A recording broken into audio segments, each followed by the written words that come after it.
Okay, so remember all that stuff about the U.S. and Iran, right? Like all those tensions? Mm-hmm. Well, this deep dive is going to take us like right into the middle of it all. Oh, wow. Yeah, shadowy figures, crazy plots. We're talking about, get this, an alleged assassination attempt. No way. Yeah, and not just anyone, a former U.S. president-elect right here in the U.S. Here. Yeah. Wow. That's pretty wild. And the thing is, this isn't just some, random threat we're looking at. Right. The sources we're going through, they suggest like a whole planned operation. Oh, wow. With ties to Iran's Islamic Revolutionary Guard Corps. The IRGC. Yeah, exactly. Okay, so for anyone who needs a quick reminder, the IRGC, they're basically like another branch of the Iranian military. Yeah. But they've got their hands in a lot more stuff. Oh, yeah, way more. Security, intelligence, the whole 9 yards. And they're like hardcore, real hardliners. Right. Seen as the protectors of like Iran's Islamic Revolution. Okay, so real powerful force then. Oh, absolutely. Huge influence, both political and military. Got it. So the news sources we've got name 3 guys at the center of all this. Farhad Shikari, Carlisle Rivera, and Jonathan Lodholt. Okay. Shikari, they think he's operating out of Tehran, and he's labeled as an asset of the IRGC. Asset. Yeah. Huh. That's interesting. Makes you think, right? Like not officially in the IRGC, but working for them? Yeah, like maybe recruited or, I don't know, developed over time or something. Exactly. Now, Shikari's overseas, but Rivera and Lodholt, they got arrested here. Here in the U.S. Up right here. And they're alleged targets. That's where it gets really creepy. Oh, no. We're talking about former President-elect Donald Trump. Wow. An Iranian-American activist lives in Brooklyn, and 2 Jewish-American citizens also in New York City.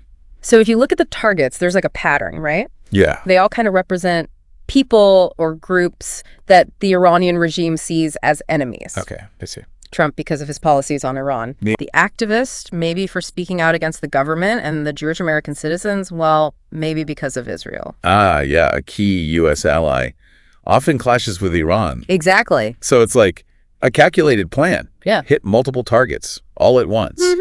But why? What's the motive? That's the big question. Right. Seems like it could all be about revenge. Oh, interesting. Yeah, the sources, they point to 2020. Remember the killing of Qasem Soleimani? The leader of the Quds Force, right? Yep, part of the IRGC, handled all the overseas stuff. And the U.S. took him out with a drone strike. Huge deal. Really shook things up in the region. Yeah, big escalation between the U.S. and Iran. Exactly.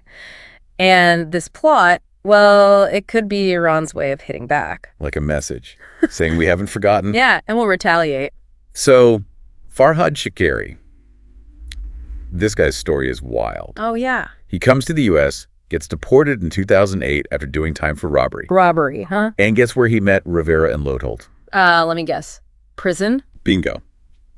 Years later, he allegedly brings them in on this plot. Crazy, right? Yeah, that is wild. But wait, there's more. More. Shikari, he supposedly confessed to law enforcement, spilled all the details. Seriously. Says the IRGC gave him the job of coming up with a plan to, get this, assassinate Trump. Oh, wow. And this was a month before the 2020 election. Hold on. He was going to. He says he wasn't planning on actually doing it then, but still just the fact that there was a plan is, pretty unsettling. That's more than unsettling. It's downright terrifying. Right. And it gets worse. Shikari also said they offered him $500,000 to kill one of the Jewish American citizens. $500,000. And on top of that, they wanted him to target Israeli tourists in Sri Lanka. So that much money for a hit? Yeah. That's serious. Shows you they're committed. Yeah. Definitely not messing around.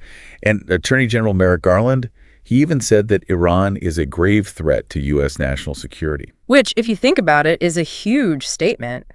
Iran's been linked to a lot of shady stuff over the years. Yeah. Terrorism, trying to destabilize things, yeah. Attacks on U.S. embassies, backing militant groups, even meddling in our elections. Right. And this alleged plot, it fits right in with all that. It's been a concern for U.S. intelligence for a long time. So what does it all mean? What happens now? I mean, we'll probably see more security for high-profile people, right? Yeah. Especially anyone Iran might target. Oh, for sure. But it goes beyond that. This whole thing could really mess up the relationship between the U.S. and Iran, which is already pretty bad. Yeah. We could see more sanctions, diplomatic standoffs, maybe even military stuff. It's not good. And what about things here at home?